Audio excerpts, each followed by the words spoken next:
পত্রপত্রিকায় অনেক ধরনের লেখালেখি হচ্ছে, সেখানে এটাও বলা হচ্ছে যে ফুলবাড়ির ক্ষেত্রে আপনারা যদি বিরোধিতা না করতেন তাহলে সেখান থেকে যে কয়লা পেতাম তাতেই আমাদের এখনকার সমস্যা মিটে যেত।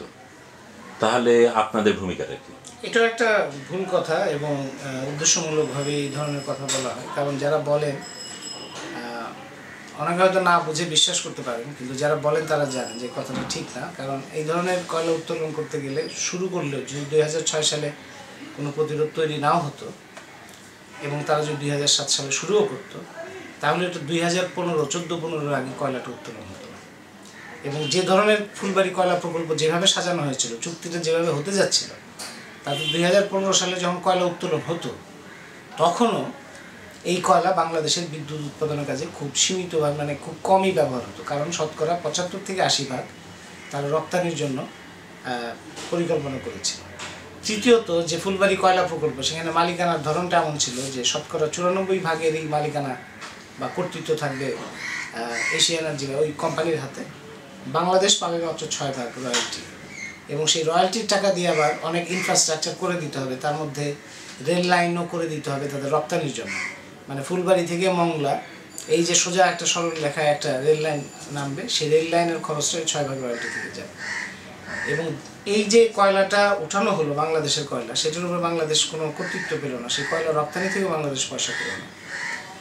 কিন্তু যে ধরনের পদ্ধতি তারা করতে চাচ্ছিল, সেই পদ্ধতিতে বাংলাদেশে ওই অঞ্চলে আবাদি জমি, প্রথমত আবাদি জমি যেত, এবং ওই অঞ্চলটা হচ্ছে খুবই উর্বর জমির জায়গা, কারণ এখানে প্রাকৃতিক দুর্যোগ সেভাবে হয় না। এবং বাংলাদেশে যে খাদ্য সরবরাহ, তার একটা নিয়মিত উৎস হচ্ছে উত্তরবঙ্গের ওই অঞ্চল। ওই অঞ্চলে সেই হিসেবে উত্তরবঙ্গের অন্যান্য অঞ্চলের তুলনায় দারিদ্র্য কম, এবং ওই অঞ্চলের এই খাদ্য সরবরাহ বন্ধ হয়ে যেত যাতে আবাদি জমিটা নষ্ট হতো, কারণ উন্মুক্ত খনন পদ্ধতিতে পুরো আবাদি জমিটাই শেষ করে ফেলতে হয়। দ্বিতীয়ত হচ্ছে, বাংলাদেশের একটা বিশাল সম্পদ হচ্ছে, নবায়নযোগ্য সম্পদ হচ্ছে পানি। সেই পানি সম্পদ, ভূগর্ভস্থ এবং মাটির উপরের যে পানি সম্পদ, দুটোই ভয়াবহভাবে ক্ষতিগ্রস্ত হতো উন্মুক্ত খনন পদ্ধতির কারণে। দূষণ একদিকে হচ্ছে, ভূগর্ভস্থ পানির স্তর নিচে নেমে যেত অনেক, তার ফলে ওই অঞ্চলে তো জমিই থাকতো না, কিন্তু উত্তরবঙ্গের বিশাল অঞ্চল, সেখানে আবাদি জমি ক্ষতিগ্রস্ত হতো ভূগর্ভস্থ পানির স্তর নিচে নেমে যাওয়ার কারণে। এবং এই আবাদি জমি উৎপাদনশীলতা এবং জনগণের জীবন জীবিকা বিপর্যস্ত হওয়ার কারণে কয়েক কোটি মানুষ আসলে, মানে আমি যদি সমগ্র অ্যানালিসিস করি, কয়েক কোটি মানুষ সরাসরি ক্ষতিগ্রস্ত হতো। এবং উপরের যে পানি, এবং সেই পানিটা এই একদিকে মরুকরণ, আরেকদিকে হচ্ছে উপরের পানি, সেটা দূষণ। এবং বাংলাদেশের নদ নদী, খাল বিল, নদী নালা এত জালের মতো জড়ানো, সেখানে এই নদী দূষণটা, এই যে পানি দূষণটা, এই পানি দূষণটা কত দূর পর্যন্ত আসতো আমরা জানি না। তার ফলে বাংলাদেশের পানি তো আসলে একটা নিষ্প্রাণ জিনিস না, পানি হচ্ছে খুব জীবন্ত, তার মধ্যে অনেক জীবন বাস করে। তো পানির এইভাবে দূষণ হলে শুধুমাত্র যে খাওয়ার পানির সমস্যা হতো তা না, অন্যান্য বহু ধরনের উৎপাদন, সেটা মৎস্য থেকে শুরু করে বহু ধরনের উৎপাদন এবং প্রাণ বৈচিত্র্য যেটা, সেটা ভয়াবহ বিপর্যয়ের মতো হতো। তার মানে ফুলবাড়ির মানুষ জীবন দিয়েছেন, জীবন দিয়ে এবং বিশাল প্রতিরোধ তৈরি করেছেন, যেটা শুধুমাত্র বাংলাদেশের জন্য না, সারা বিশ্বের মানুষের সংগ্রামের জন্য একটা বড় ধরনের ঘটনা। সেটার মধ্যে দিয়ে বাংলাদেশে একটা বড় ধরনের ধ্বংসযজ্ঞের হাত থেকে রক্ষা পেয়েছে। উন্নয়ন, এই ধরনের ধ্বংসযজ্ঞের প্রকল্পকেই আমাদের বিভিন্ন সরকার এবং বহুজাতিক সংস্থা এবং বিশ্বব্যাংক মার্কাস, যে বিশ্বব্যাংক এডিবির মতো প্রতিষ্ঠান এবং বহুজাতিক কোম্পানি এবং তাদের কনসালটেন্টরা উন্নয়নের প্রকল্প বলে থাকে। তো এইটা, এই আন্দোলনের মধ্যে দিয়ে এটা শনাক্ত করেছেন জনগণ, যে তারা যেটাকে উন্নয়ন বলে, জনগণের দৃষ্টিতে সেটাই হচ্ছে মরণের এক একটা প্রকল্প। আপনারা রপ্তানির ক্ষেত্রে বিরোধিতা করছেন, কিন্তু মডেল পিএসসি আতে তো বলা আছে যে আইওসি প্রথমে পেট্রো বাংলাকে কেনার সুযোগ দিত, তারা না নিলে দেশের জনগণকে কেনার সুযোগ দিত বা দেশের ক্রেতাদের কেনার সুযোগ দিত, তারাও না নিলে তখনই শুধু রপ্তানির ক্ষেত্রে যেত। তাহলে শুরুতেই আপনারা রপ্তানির প্রতিবাদ করছেন কেন? এটা আপনার মডেল পিএসসি 2008 যেটা করা হয়েছে, সেটা তো আমরা বিভিন্ন ধারা উপধারাগুলো ব্যাখ্যা বিশ্লেষণ করেছি এবং করে দেখেছি। আমরা খুব বিস্মিত হই নাই, কারণ বহুজাতিক কোম্পানিগুলি বিভিন্ন দেশে, বিশেষত যে সমস্ত দেশে তাদের একটা সাপোর্ট বেজ আছে, স্ট্রং সাপোর্ট বেজ আছে সরকারের মধ্যে, আমলাতন্ত্রের মধ্যে, কনসালটেন্টের মধ্যে, সেখানে তারা এই ধরনের চুক্তির প্রতারণাগুলি করে। মানে চুক্তির মধ্যেই ধারা উপধারা এমনভাবে বিন্যস্ত করে তারা, যাতে কোনোভাবেই ওই ওই একটা নির্দিষ্ট সময়ে বহুজাতিক কোম্পানি যেটা চাইবে সেটাই হবে। এবং এই চুক্তির মধ্যে আছে, এই কথাগুলো আছে, এটা ঠিক যে বলা আছে যে যে গ্যাস ওঠানো হবে সেই গ্যাসের প্রথম তারা বাংলাদেশকে অফার করবে বা পেট্রোবাংলাকে অফার করবে, তারা না কিনলে তাহলে তারা থার্ড পার্টি কিংবা বিদেশে রপ্তানি এগুলো চিন্তা করবে। কিন্তু এখানে একটা আর অন্য ধারাটা আবার এই ধরনের লোকজনেরা অন্য ধারাটা উল্লেখ করছে না বা গোপন করছে। সেটা হচ্ছে একটা জায়গায় পরিষ্কারভাবে বলা আছে, সেটা হলো 15 ধারার এক উপধারায় পরিষ্কারভাবে বলা আছে যে বাংলাদেশের যে পেট্রোবাংলা, সেই পেট্রোবাংলা মানে বাংলাদেশের প্রতিনিধি হিসেবে পেট্রোবাংলা যে গ্যাস উত্তোলন করা হবে, মানে যে গ্যাস আবিষ্কার হবে, যে উত্তোলন করা হবে, তার যে ভাগটা পাবে সেটা কোনোভাবেই শতকরা 20 ভাগের বেশি হবে না। তার মানে 80 ভাগের মালিকানাটা তাদের হাতেই থাকছে।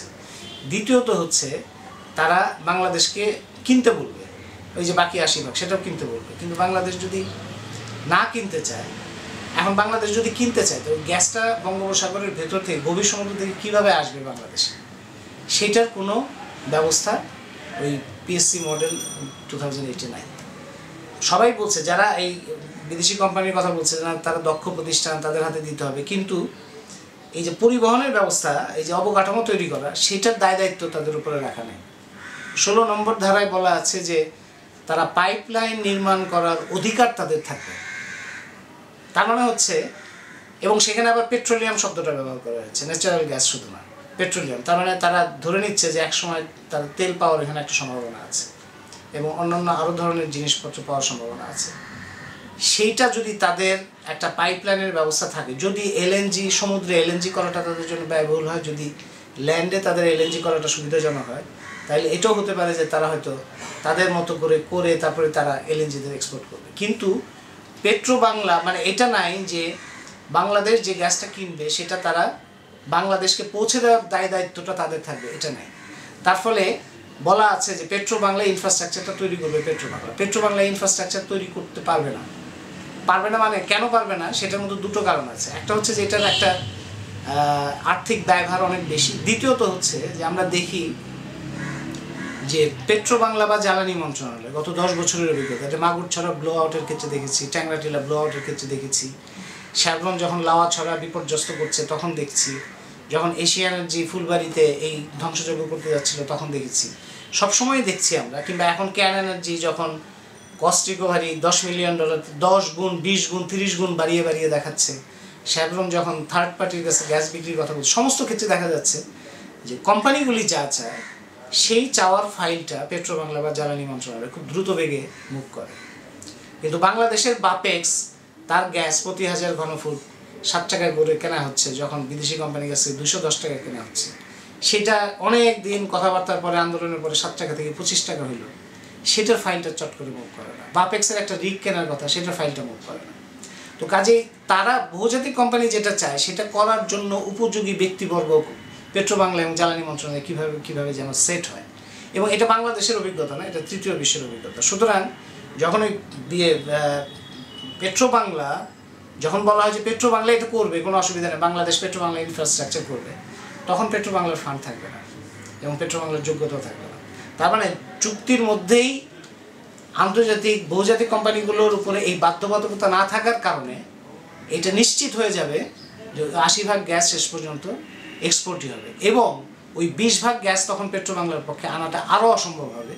এবং কার্যত তখন দেখা যাবে শতকরা 100 ভাগ গ্যাসই বিদেশে রপ্তানি করাটাই অধিক লাভজনক।